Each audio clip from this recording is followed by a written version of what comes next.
The recent election of Cardinal Giorgia Bergoglio to the position of Pope Francis I was an unprecedented event the world has never before witnessed. It is the first time in history that a member of the Jesuit order has been elected to the highest position of the Roman Catholic Church. Reactions worldwide varied from jubilation to matter-of-fact acceptance to disinterest. These very reactions reveal appalling ignorance of the true nature of the Jesuit order. Widely regarded as a benevolent missionary order, known for its educational institutions, the Jesuit order, as the Society of Jesus is commonly known, has long played an incredibly influential, albeit secretive, role in the destinies of nations, organizations, and individuals. Rulers, presidents, scholars, and even Catholics themselves, who are aware of the evil perpetrated by this powerful, far-reaching order, have left on record grave warnings that all should heed. Following is a compilation of quotes from a variety of sources. Some admit that their own diabolical organizations were modeled on Jesuit principles. Others give warning. A number of those who sought to warn did so at the cost of their lives. World's Last Chance would encourage all to carefully study the following material. Proverbs 1:5 tells us, "A wise man will hear and will increase learning, and a man of understanding shall attain unto wise counsels." Ignatius Loyola, 1491 to 1556, founder of the Society of Jesus and its first superior general. Nor will it contribute a little to our advantage if with caution and secrecy we foment and heighten the animosities that arise among princes and great men, even to such a degree that they may weaken each other. But if there appear any likelihood of reconciliation, then as soon as possible let us endeavor to be the mediators, lest others prevent us. Finally, let all with such artfulness gain the ascendant over princes, noblemen, and the magistrates of every place, that they may be ready at our beck even to sacrifice their nearest relations and most intimate friends when we say it is for our interest and advantage. Let proper methods be used to get knowledge of the animosities that arise among great men, that we may have a finger in reconciling their differences. For by this means we shall gradually become acquainted with their friends and secret affairs, and of necessity engage one of the parties in our interests. Immediately upon the death of any person of post, let them take timely care to get some friend of our society preferred in his room. But this must be cloaked with such cunning and management as to avoid giving the least suspicion of our intending to usurp the prince's authority. Putting aside all private judgment, we should always be ready to accept this principle. I will believe that the white I see is black, if the hierarchical church so defines it. Princes and persons of distinction everywhere must, by all means, be so managed that we may have their ear, and that will easily secure their hearts, by which way of proceeding all persons will become our creatures, and no one will dare to give the society the least disquiet or opposition. Finally, the society must endeavor to effect this at least, that having gotten the favor and authority of princes, those who do not love them at least fear them. Paolo Sarpi, 1552 to 1623, a Venetian patriot, scholar, scientist, and church reformer. They are a public plague and the plague of the world. From the Jesuit colleges there never is sent a pupil obedient to his father, devoted to his country, loyal to his prince. Every species of vice finds its patronage in them. There is no perjury, nor sacrilege, nor parricide, nor incest, nor rapine, nor fraud, nor treason which cannot be masked as meritorious beneath the mantle of their dispensation. Muccio Vitelleschi, 1562 to 1645, 6th Superior General of the Society of Jesus.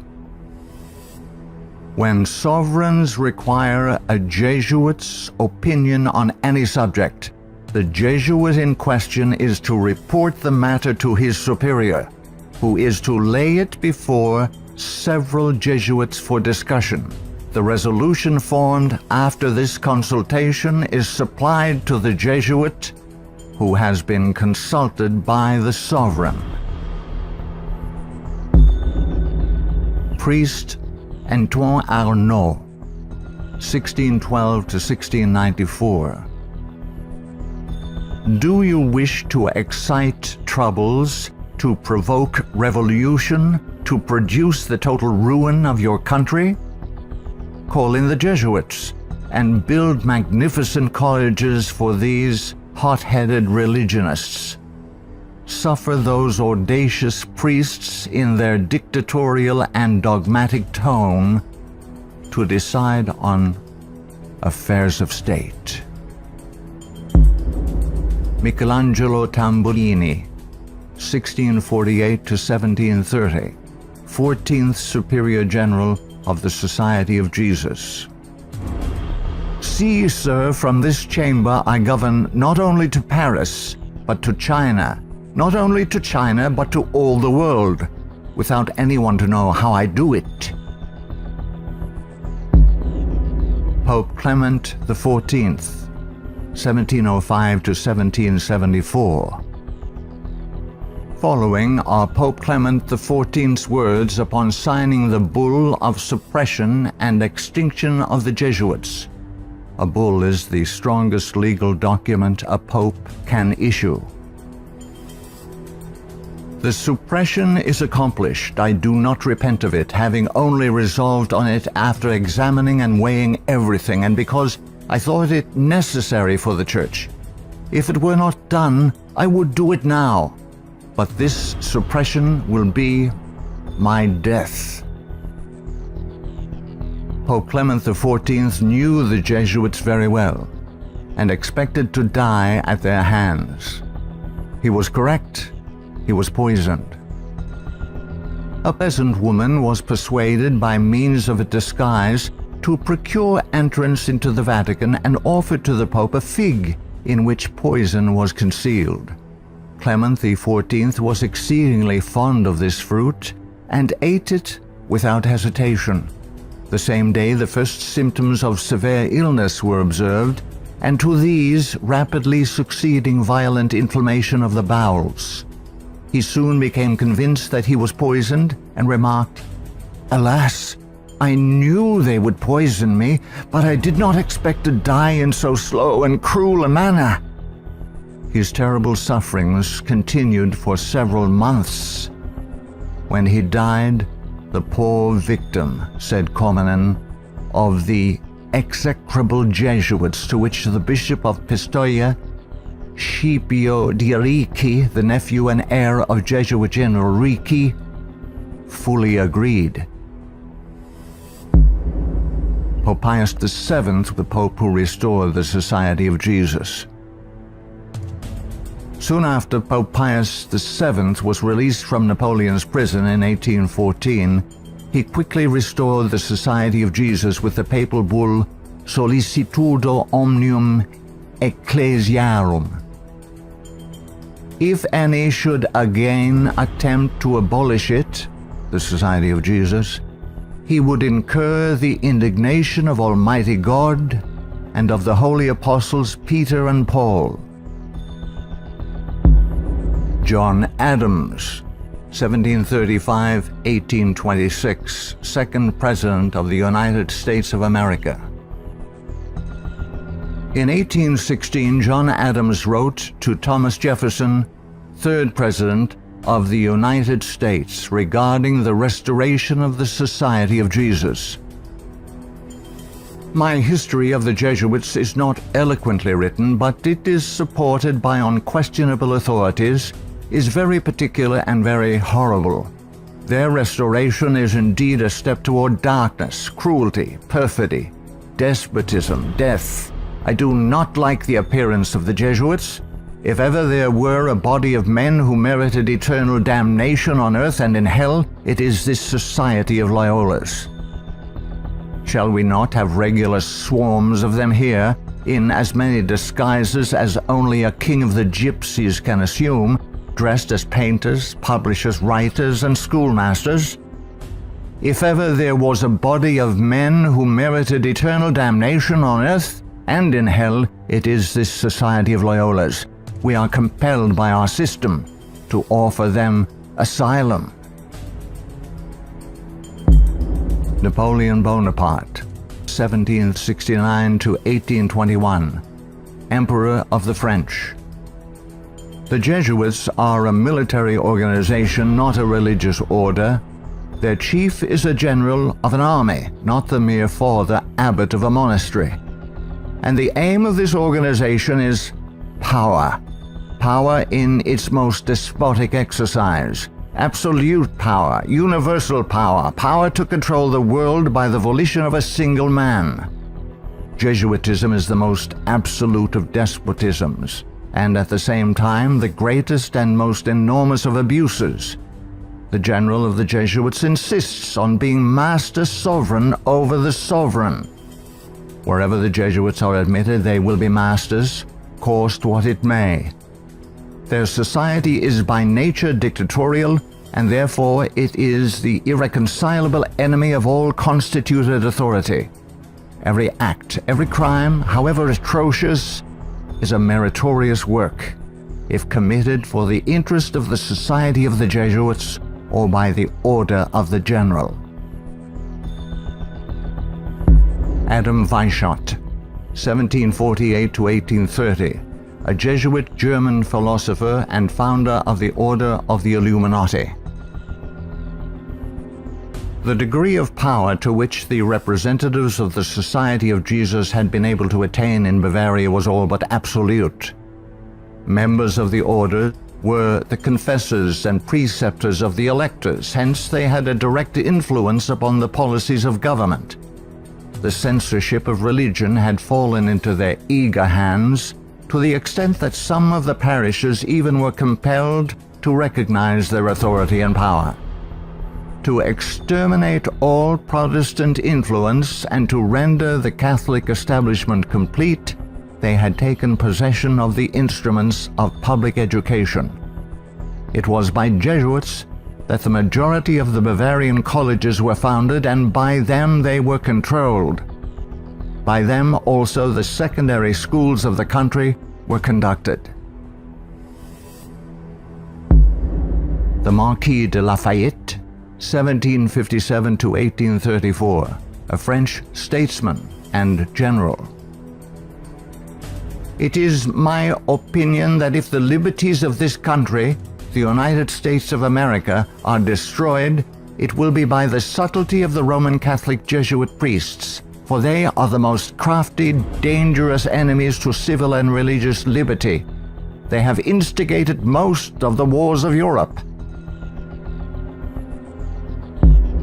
Friedrich von Hardenberg, 1772 to 1801, German philosopher. Never before in the course of the world's history had such a society, that is, the Jesuit order, appeared. The old Roman Senate itself did not lay schemes for world domination with greater certainty of success. André-Marie Jean-Jacques Dupin, 1783 to 1865, a French statesman. The Jesuits are a naked sword whose hilt is at Rome, but its blade is everywhere, invisible until its stroke is felt. Samuel Morse, 1791 to 1872, American inventor of the telegraph. They are Jesuits. This society of men, after exerting their tyranny for upwards of 200 years, at length became so formidable to the world, threatening the entire subversion of all social order, that even the Pope, whose devoted subjects they are and must be by the vow of their society, was compelled to dissolve them. They had not been suppressed, however, for 50 years before the waning influence of popery and despotism required their useful labors to resist the light of democratic liberty, and the Pope, Pius VII, simultaneously with the formation of the Holy Alliance, revived the order of the Jesuits in all their aureory. From their vow of unqualified submission to the sovereign pontiff, they have been appropriately called the Pope's bodyguard. And do Americans need to be told what Jesuits are? They are a secret society, a sort of Masonic order, with super-added features of revolting odiousness, and 1,000 times more dangerous. They are not merely priests or of one religious creed. They are merchants and lawyers and editors and men of any profession having no outward badge in this country by which to be recognized. They are about in all your society. They can assume any character, that of angels of light or ministers of darkness, to accomplish their one great end, the service upon which they are sent, whatever that service may be. They are all educated men, prepared and sworn to start at any moment and in any direction, and for any service, commanded by the general of their order, bound to no family, community, or country by the ordinary ties which bind men, and sold for life to the cause of the Roman pontiff. And who are these agents? They are for the most part Jesuits, an ecclesiastical order proverbial through the world for cunning, duplicity, and total want of moral principle, an order so skilled in all the arts of deception that even in Catholic countries, in Italy itself, it became intolerable and the people required its suppression. Orestes Augustus Brownson, 1803 to 1876, New England intellectual and activist, preacher, labor organizer, and noted Catholic convert and writer. Undoubtedly, it is the intention of the Pope to possess this country, America. In this intention, he is aided by the Jesuits and all the Catholic prelates and priests. If the Catholic Church becomes predominant here, Protestants will all be exterminated. Abraham Lincoln, 1809 to 1865, 16th President of the United States of America. This war, the American Civil War, 1860 to 1865, would never have been possible without the sinister influence of the Jesuits. We owe it to Popery that we now see our land reddened with the blood of her noblest sons. Though there were great differences of opinion between the South and North on the question of slavery, neither Jeff Davis nor any one of the leading men of the Confederacy would have dared to attack the North had they not relied on the promise of the Jesuits, that under the mask of democracy, the money and the arms of the Roman Catholics, even the arms of France, were at their disposal if they would attack us. The Protestants of both the North and South would surely unite to exterminate the priests and the Jesuits if they could learn how the priests and nuns and the monks which daily land on our shores under the pretext of preaching their religion are nothing else but the emissaries of the Pope, of Napoleon III, and the other despots of Europe to undermine our institutions, alienate the hearts of our people from our Constitution and our laws, destroy our schools, and prepare a reign of anarchy here as they have done in Ireland, in Mexico, in Spain, and wherever there are any people who want to be free. I am so glad to meet you again, he said. You'll see that your friends the Jesuits have not yet killed me, but they would have surely done it when I passed through the most devoted city, Baltimore, had I not defeated their plans by passing incognito a few hours before they expected me. New projects of assassination are detected almost every day, accompanied with such savage circumstances that they bring to my memory the massacre of St. Bartholomew and the gunpowder plot. We feel, at their investigation, that they come from the same masters in the art of murder, the Jesuits. So many plots have already been made against my life that it is a real miracle that they have all failed when we consider that the great majority of them were in the hands of skillful Roman Catholic murderers evidently trained by the Jesuits. I know that Jesuits never forget nor forsake, but man must not care how and where he dies, provided he dies at the post of honor and duty.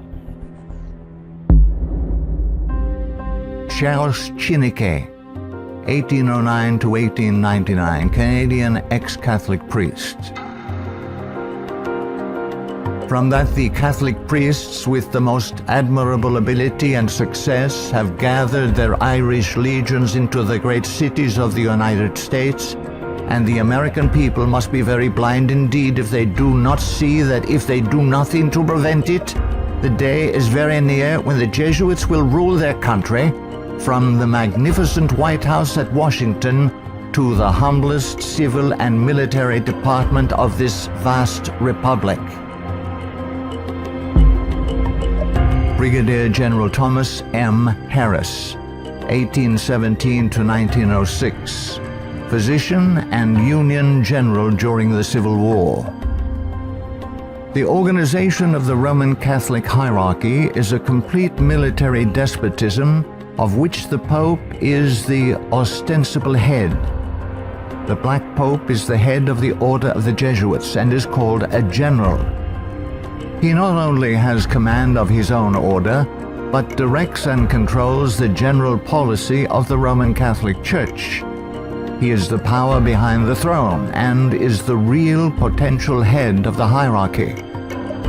There is no independence of thought or of action in its subordinate parts, implicit and unquestioning obedience to the orders of superiors in authority is the sworn duty of the priesthood of every grade.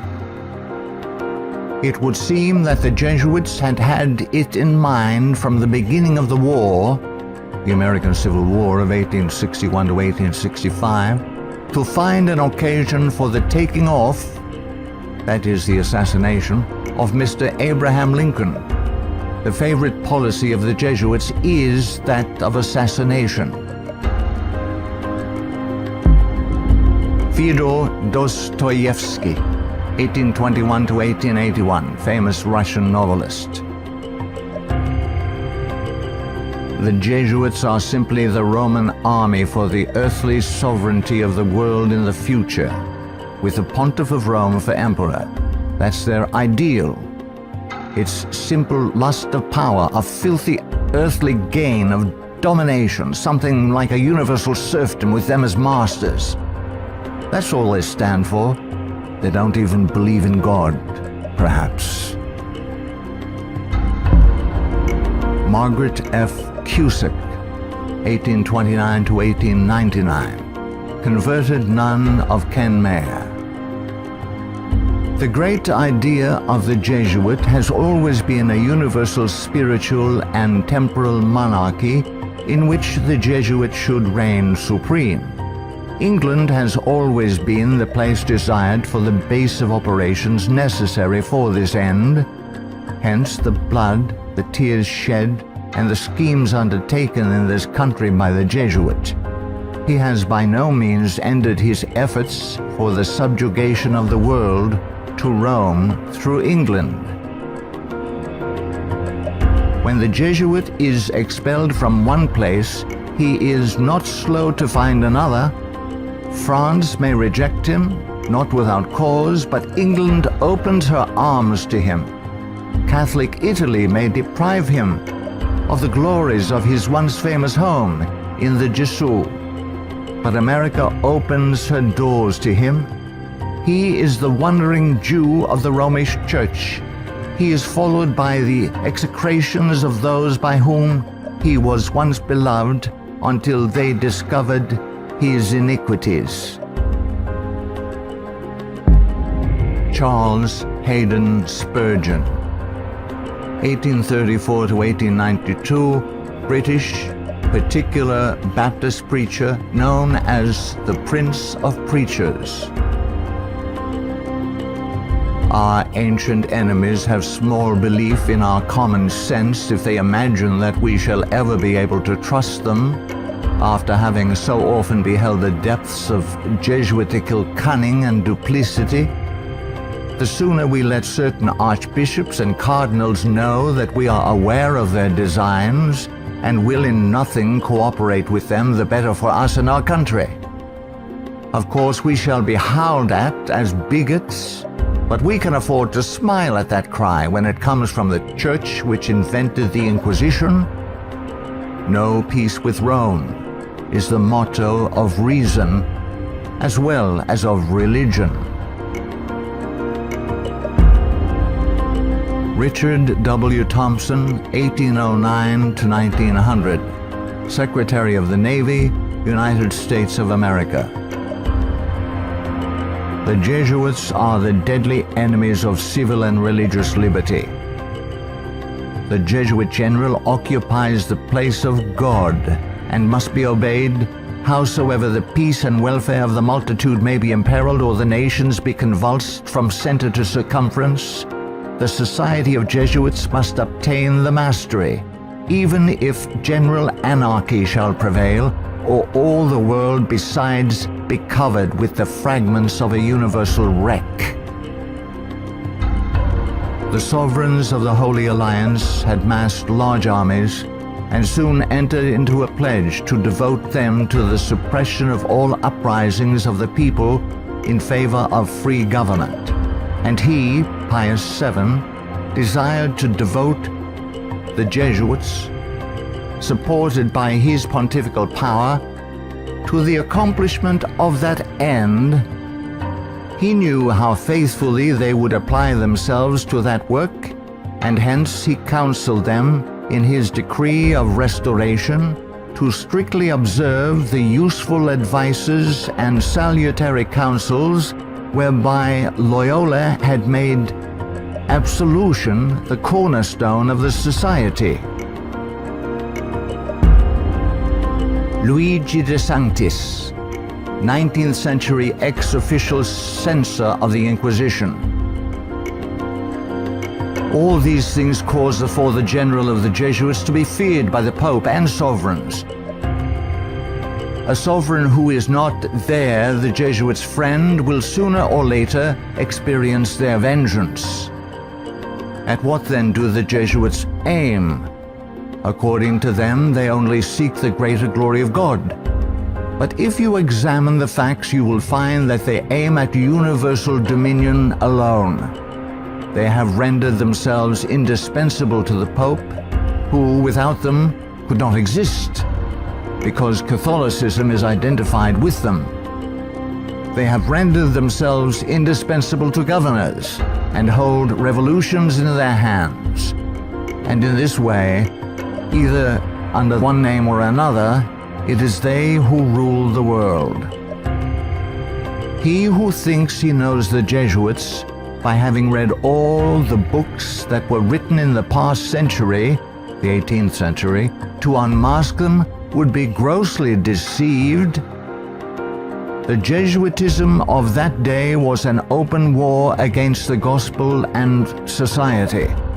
The Jesuitism of the present is a slow but contagious and deadly disease which secretly insinuates itself. It is a poison taken under the name of medicine. G. B. Nicolini, Italian ex-Catholic, in 1854 published the finest Italian history of the Jesuits in existence. Take the Jesuit for what he ought or appears to be, and you commit the greatest of blunders. Draw the character after what the Jesuit seems to be in London, you will not recognize your portrait in the Jesuit of Rome. The Jesuit is the man of circumstances. Despotic in Spain, constitutional in England, republican in Paraguay, bigot in Rome, idolater in India. He shall assume and act out in his own person, with admirable flexibility, all those different features by which men are usually to be distinguished from each other. He will accompany the gay women of the world to the theater and will share in the excesses of the debauchee. With solemn countenance he will take his place by the side of the religious man at church, and he will revel in the tavern with the glutton and the sot. He dresses in all garbs, speaks all languages, knows all customs, is present everywhere, though nowhere recognized, and all this, it should seem, O monstrous blasphemy, for the greater glory of God, ad majorum Dei gloriam.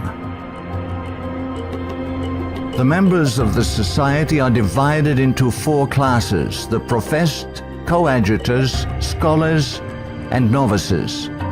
There is also a secret 5th class known only to the general and a few faithful Jesuits, which perhaps more than any other contributes to the dreaded and mysterious power of the order.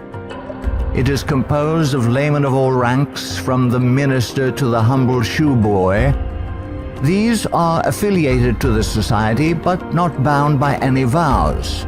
They are persons who will make themselves useful. They act as the spies of the order, and serve, often unwittingly, as the tools and accomplices in dark and mysterious crimes. The Jesuit Father Francis Pellico candidly confesses that the many illustrious friends of the society remain occult and obliged to be silent. There is no record in history of an association whose organization has stood for 300 years unchanged and unaltered by all the assaults of men and time, and which has exercised such an immense influence over the destinies of mankind. The ends justify the means is his favorite maxim, and as his only end, as we have shown, is the order, at its bidding, the Jesuit is ready to commit any crime whatsoever. The immense wealth of the Jesuits has been bequeathed to them by wills made at the last hour.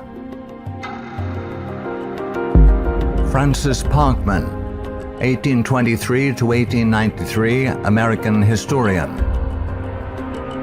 The Jesuits then, as now, were the most forcible exponents of ultramontane principles.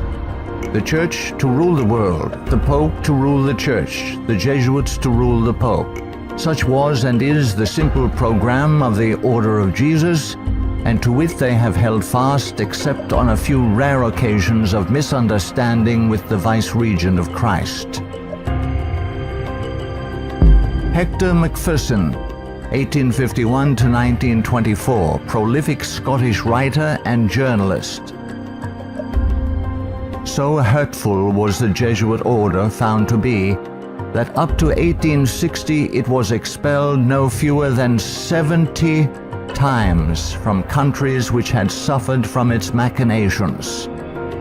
In spite of continental warnings, England under Queen Victoria, 1837 to 1901, who opened up communication with the Vatican in 1877 and enabled the order to carry out its Second Irish Massacre, 1845 to 1850, has become a Jesuit dumping ground. Those whom other countries have found from sad experience to be enemies, Britain allows to land on her shores and to carry on, unmolested, their work of iniquity. We are carrying toleration to excess, and unless there is a change of policy, this nation will one day pay a heavy penalty. Father Jeremy J. Crowley, 1861 to 1927, American ex-Catholic priest. All through the Middle Ages and the Renaissance period, the popes kept Italy in turmoil and bloodshed for their own family and territorial advantages, and they kept all Europe in turmoil for 2 centuries after the Reformation, in fact, just as long as they could in the wars of religion. Their whole policy is based on stirring up hatred and promoting conflicts from which they hope to draw worldly advantage. Popes and their Jesuitical agents have been and are the instigators of wars, and while the world is having real pain, Rome is having champagne. The Jesuit Superior General is at the head of this black and mute militia which thinks, wills, acts, obeys as the passive instrument of his designs. Their whole life must have but one aim, the advancement of the Jesuit order to which they are attached. How long shall the Roman Catholic hierarchy play the people for fools? Shall the government be of the people, for the people, and by the people, or by the Pope? Let's not let the Pope of Rome name our president for us. Lovers of your country, beware of Jesuitical intrigues, the political power of Romanism, and the honeyed words of politicians reaching after the presidency. Ellen G. White, 1827 to 1915, prolific author and American Christian pioneer. Jesuitism inspired its followers with fanaticism. There was no crime too great for them to commit, no deception too base for them to practice, no disguise too difficult for them to assume. It was a fundamental principle of the order that the end justifies the means. By this code, lying, theft, perjury, assassination were not only pardonable but commendable when they serve the interests of the Church. Under various disguises, the Jesuits worked their way into offices of state, climbing up to be the counselors of kings and shaping the policy of nations. Edmund Ronayne, 1832 to 1911, former Freemason who served as both secretary and master of Keystone Lodge.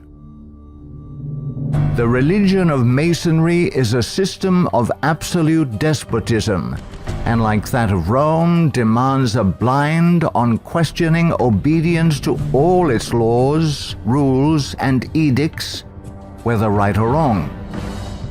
What a singular commentary on the indifference, the subserviency, or the cowardice of society that an institution professedly organized by such cunning knaves, the Jesuits, and for such base purposes, and which has been sustained by fraud, falsehood, and deception from the commencement of its career to the present time, should be permitted today to dictate to, if not virtually to rule the nation, and to create such a dread in communities that even some of the ministers of Christian denominations, who detest its vile philosophy and who would like to see it swept from the face of the earth, are absolutely afraid to mention its name, either in the pulpit, the prayer meeting, or the Sabbath school, lest its secret vendetta vengeance might, in some concealed manner, be wreaked upon them. Adolf Hitler, 1889 to 1945, Austrian-born German politician and the leader of the Nazi Party. I have learned most of all from the Jesuit order. So far there has been nothing more imposing on earth than the hierarchical organization of the Catholic Church. A good part of that organization I have transported direct to my own party. The Catholic Church must be held up as an example. I will tell you a secret. I am founding an order. In Himmler, I see our Ignatius de Loyola. Walter Friedrich Schellenberg, 1910 to 1952, German SS Brigadier Führer, who rose through the ranks of the SS to become the head of foreign intelligence. The SS had been organized by Himmler according to the principles of the Jesuit order. The rules of service and spiritual exercises prescribed by Ignatius de Loyola constituted a model which Himmler strove carefully to copy. Absolute obedience was the supreme rule. Every order had to be executed without comment. Avro Manhattan, 1914 to 1990, a writer and philosopher. The Jesuits are one of the largest stockholders in the American Steel Company, Republic, and National. They are also among the most important owners of the four greatest aircraft manufacturing companies in the U.S., Boeing, Lockheed, Douglas, and Curtiss-Wright. No political event or circumstance can be evaluated without the knowledge of the Vatican's part in it, and no significant world situation exists in which the Vatican does not play an important explicit or implicit role. Alberto Rivera, 1935 to 1997, ex-Jesuit. The higher I went in the Jesuit order, the more corruption I saw within the institution. I was invited to attend a secret black mass by high-ranking Jesuits, including Superior General Pedro Arrupe, in a monastery in the northern part of Spain. When I knelt to kiss the ring of a high official, I saw a symbol on that ring that made my blood run cold. It was a Masonic symbol, the compass and the square. A thing I hated, and I had been told to fight against it. I found out the Jesuit general was also a Mason and a member of the Communist Party in Spain. Frederick Tupper Southey III, 1936 to 2007, American composer, musician, author, and artist. The Roman Inquisition had been administered since 1542 by the Jesuits. Edmund Paris, 1894 to 1970, author of The Secret History of the Jesuits. The public is practically unaware of the overwhelming responsibility carried by the Vatican and its Jesuits in the starting of the two world wars, a situation which may be explained in part by the gigantic finances at the disposition of the Vatican and its Jesuits, giving them power in so many spheres, especially since the last conflict.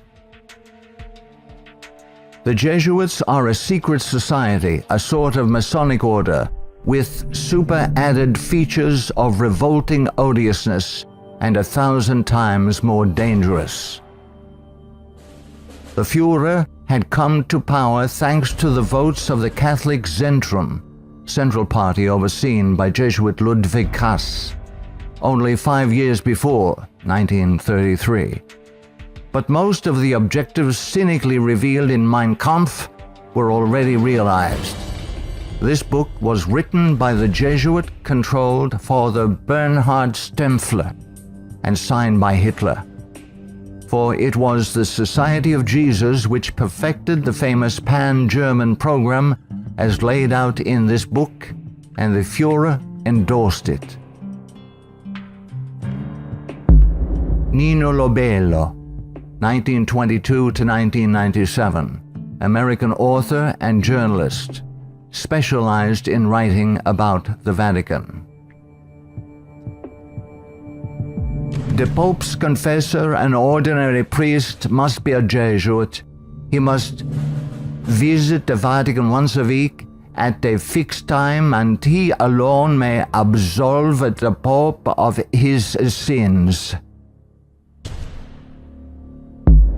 Michael Bunker, American writer, historian, theologian. There is a conspiracy against Christendom. But who are Satan's agents in this conspiracy? The agents are the Jesuits.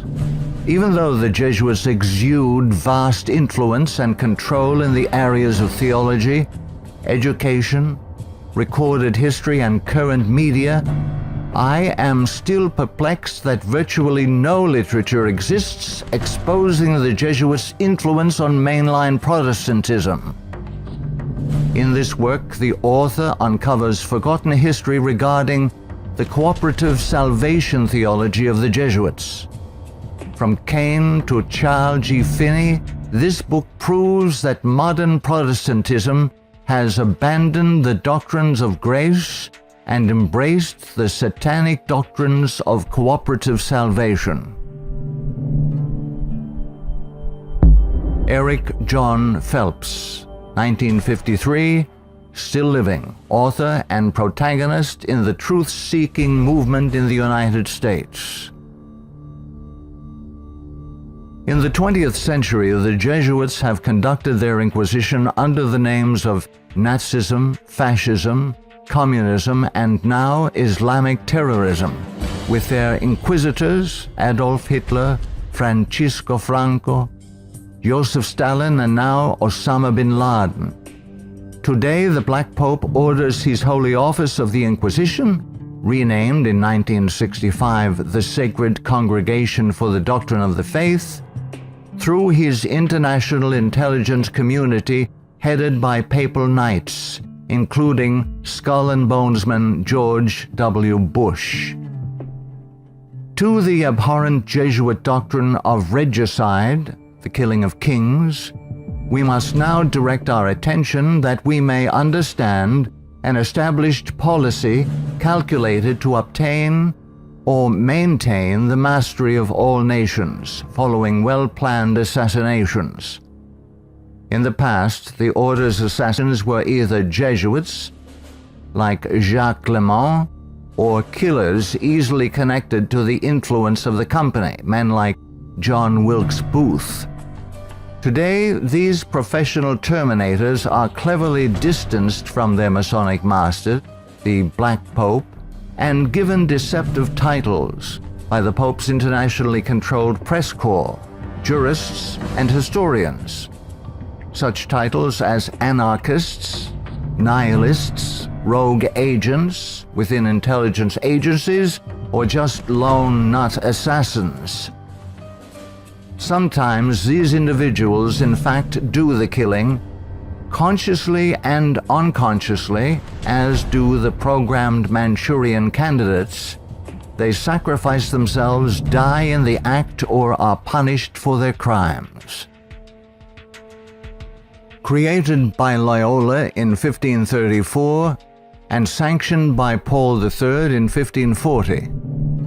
In seeking to destroy the Protestant Reformation and restore the Dark Ages with the White Pope, exercising his temporal power as the universal monarch of the world, authored the 25 sessions of the Council of Trent, 1545 to 1563, and established themselves as the confessors and advisors of the monarchs of Europe, promoting absolute monarchical despotisms through which they ignited monstrous wars characterized by pitiless massacres of Protestants and innocents, such as the Dutch Revolution, 1568 to 1648, the 30 Years' War, 1618 to 1648, the Puritan Revolution, 1644 to 1653, the 7 Years, French Indian War, 1754 to 1763.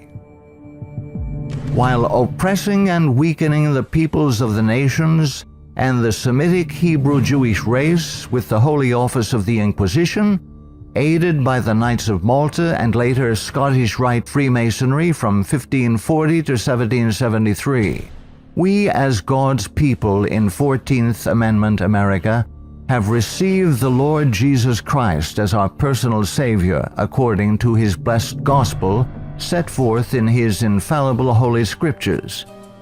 The authorized King James Version of 1611, must repent of our personal and national sins. Then we must forsake them.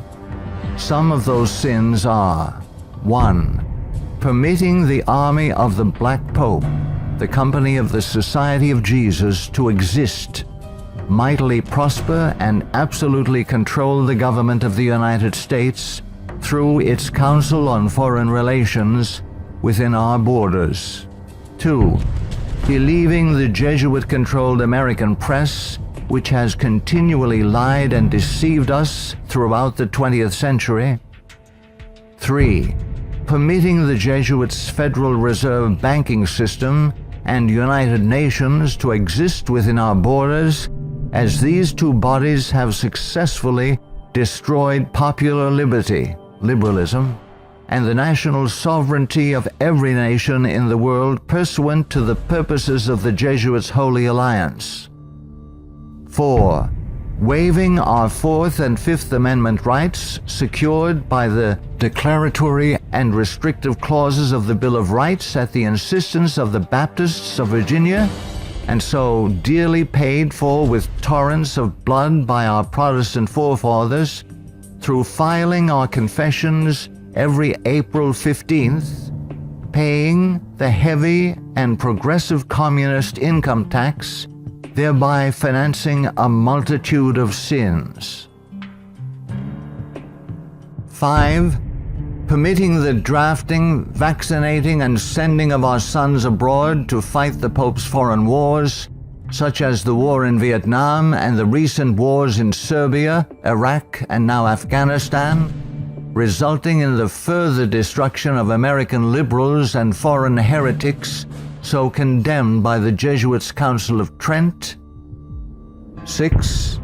Permitting the Jesuits, in control of the government of the American Empire, to use our military and financial might to enthrone dictators around the world whose first allegiance is to Rome, thereby restoring the temporal power of the Jesuits, infallible Pope, returning the world to the Dark Ages. 7. Consenting to the Jesuits' Supreme Court decisions in removing the Protestant Bible and prayer from the bulwark of American liberty so hated by the Jesuits, the public school system. 8. Consenting to the immigration of millions of Roman Catholics and pagan persons of color whose loyalty to the Pope or their own race, religion, and nationality is greater than their loyalty to our Protestant constitution and republican form of government, thereby creating a multitude of agitations justifying more centralization of power in Washington, D.C., and through amalgamation, the Africanization of the American white Celtic Anglo-Saxon race, being historically the greatest enemy of the Jesuit order, especially its Bible-believing Protestants and Baptists, as intended by the Company of Jesus pursuant to its Jesuit oath. 9. Consenting to the Jesuit Supreme Court's several decisions of forced integration, resulting in the destruction of both the white and black races through amalgamation, as the exchange of viruses, bacteria, and parasites, unique to each race, creates powerful combinations in the offspring, producing a non-resistant, weak, and sterile population within 5 generations.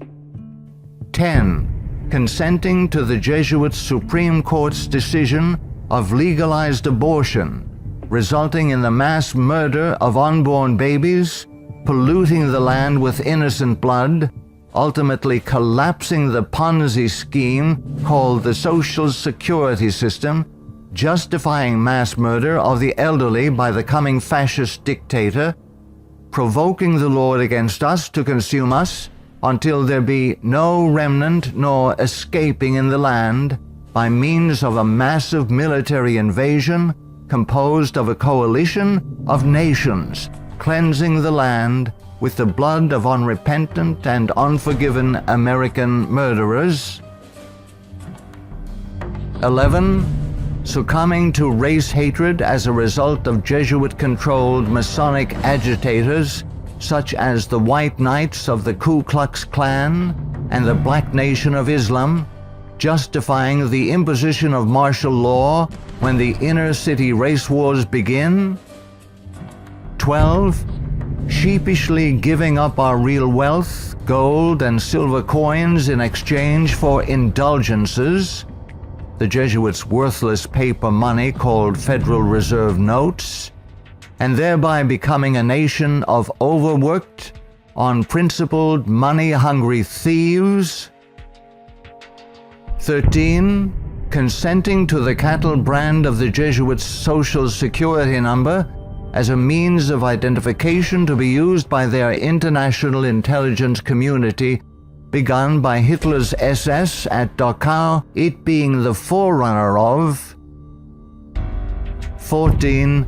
Obeying the evil 1968 gun law of Nazi origin and thereby, upon purchasing new firearms, blindly registering our guns, our swords of just defense, enabling the coming Jesuit-controlled white fascist military dictator to ultimately take them from us, making our annihilation sure pursuant to the Council of Trent.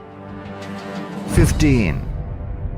Committing a multitude of personal sins, both public and private, ensuring that our annihilation will be a righteous act in the eyes of both the risen Son of God and mortal man.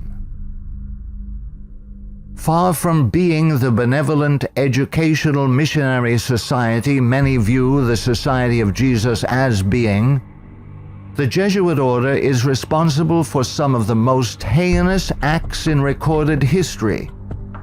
They have battled truth and righteousness, crushed religious liberty, influenced kings, and sought to mold the course of history to carry out their own agenda.